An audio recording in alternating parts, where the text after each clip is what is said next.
Darling Prabhas power పంచ్కి BookMyShow crash అయిందా అంటే అవునని సమాధానం ఇస్తున్నారు కొంతమంది సినీ విశ్లేషకులు. ఇక ఇదే అంశానికి సంబంధించి మనతో మాట్లాడేందుకు ప్రముఖ ఫిల్మ్ క్రిటిక్ దాసరి విజ్ఞాన్ మనతో ఉన్నారు. ఆయనతో మాట్లాడదాం. విజ్ఞాన్ గారు హాయ్ అండి. నమస్తే. సలార్ దెబ్బకి అలాగే ప్రభాస్ ఇచ్చినటువంటి పవర్ పంచ్కి బుక్ మై షో క్రాష్ అయిందంటూ కూడా ఒక వార్త బయటకు వచ్చింది. ఏంటి నిజమేనా? బేసికల్లీ యాక్చువల్గా బుక్ మై షో పక్కన పెట్టేస్తే అది ఒక ఇంటర్నెట్ పేజ్. దీని పక్కన పెడదాం. సర్వర్ గురించి మాట్లాడే ముందు రెగ్యులర్ లైవ్ స్ట్రీమింగ్కి వద్దాం. లైవ్ స్ట్రీమింగ్ కానీ లేకపోతే ఇప్పుడు ఫర్ ఎగ్జాంపుల్ వరల్డ్ కప్ వచ్చింది అనుకో, దాన్ని కవర్ చేయడానికి చాలా సామాజిక మాధ్యమాలు ఉంటాయి, టీవీ ఛానల్స్ ఉంటాయి. వాళ్ళు ఏం యాప్స్ కూడా కవర్ చేస్తారు. ఆ యాప్ కొంచెం బ్యాక్ ఎండ్ ఒక 5x 4x బ్యాక్ ఎండ్ పెట్టుకుంటారు. ఎంత హెవీ ట్రాఫిక్ అయినా కంట్రోల్ చేయగలిగే అంత. నెక్స్ట్ అలాగే అంటే ఎంతమంది వీక్షకులు వీక్షించినా కూడా అవి వాళ్ళందరినీ సమన్వయంగా రన్ చేసేలాగా. నెక్స్ట్ అలాగే ఏదైనా ప్రీ రిలీజ్ ఫంక్షన్ కానీ పెద్ద పెద్ద ఈవెంట్స్ ఉన్నప్పుడు కూడా మోస్ట్లీ క్రికెట్ అంత కాకపోయినా cricket is the bed top, ఇంచుమించు అంత సరిపడేలాగా వీళ్ళు కొంచెం ఒక బ్యాక్ ఎండ్ పెట్టుకుంటారు 5x 4x. అయితే ఫస్ట్ టైం అన్స్టాపబుల్ షోకి ప్రభాస్ ఎపిసోడ్ వచ్చినప్పుడు ఆహా సర్వర్లు అట్లా 4x 5x India versus Pakistan world cup జరిగినా పెడతారు. అవును, అయినా సరే క్రాష్ అవ్వదు. సీరియస్లీ హాట్స్టార్ క్రాష్ అవ్వదు. కానీ ఆహా అన్స్టాపబుల్ ఎపిసోడ్ ప్రభాస్ ఎపిసోడ్కి సర్వర్లన్నీ క్రాష్ అయిపోయినాయి. 40xకి వెళ్ళింది. అవును. అరే అంతమంది ఎలా చూస్తారు ప్రభాస్ ఎపిసోడ్? ఇప్పుడు వరల్డ్ కప్ అంటే ఇండియా వైజ్గా చూస్తారు అందరూ. అయినా సరే క్రాష్ అవ్వని సర్వర్లు కేవలం 2 తెలుగు రాష్ట్రాల ఒక భాషకు మాత్రమే పరిమితమైనటువంటి ఒక చిన్న టాక్ షో అది. అందులోనూ ఆ సబ్స్క్రైబర్లే చూసుకుంటారు, ఇంకొంతమంది ఎక్స్ట్రా వీక్స్ ఇలా చూస్తారు, అంతే కదా. ఆ సర్వర్లు క్రాష్ అయ్యాయంటే అండ్ 40x బ్యాకప్ కూడా సరిపోలా. మళ్ళీ నెక్స్ట్ నైట్ 12-12:30కి ఎపిసోడ్ అప్పుడు రిలీజ్ చేశారు. ఆ రోజు అది మనం చూసాం ఆ రోజు. ఆ తర్వాత ప్రభాస్ మానియా అంటే ఏంటో అప్పుడు అందరికీ అర్థమైంది.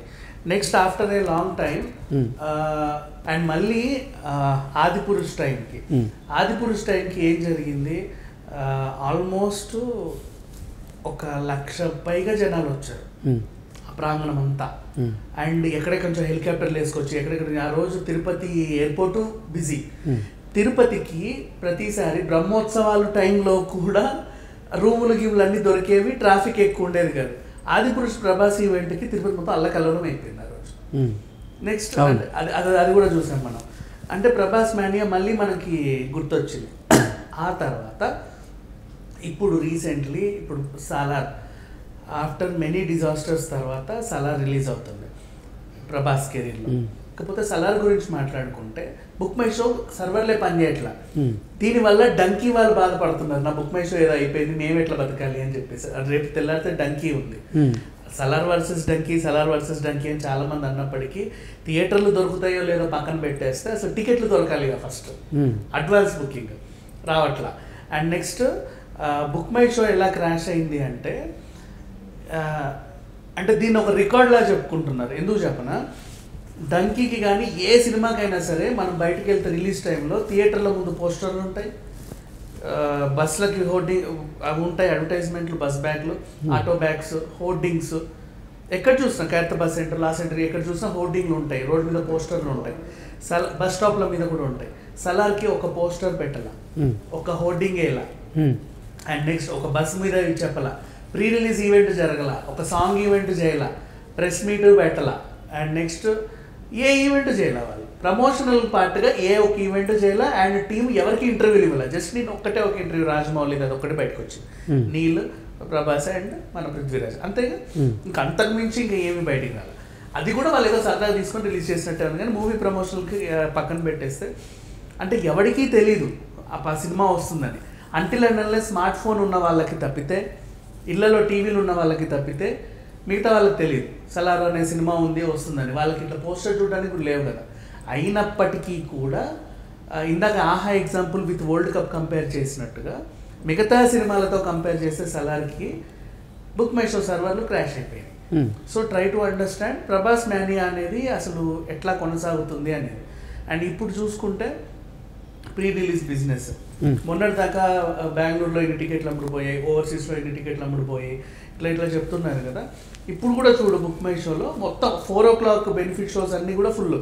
అండ్ 2 తెలుగు రాష్ట్రాల వాళ్ళు కూడా ఇలా బెనిఫిట్స్ ఇచ్చారు. ఆంధ్రాలో టికెట్ పై 40 రూపీస్ పెంపు, తెలంగాణలో టికెట్ పై 70 రూపీస్ పెంపు, ఆంధ్రాలో ఆ పెంచిన మల్టీప్లెక్స్ పైన 100 రూపీస్.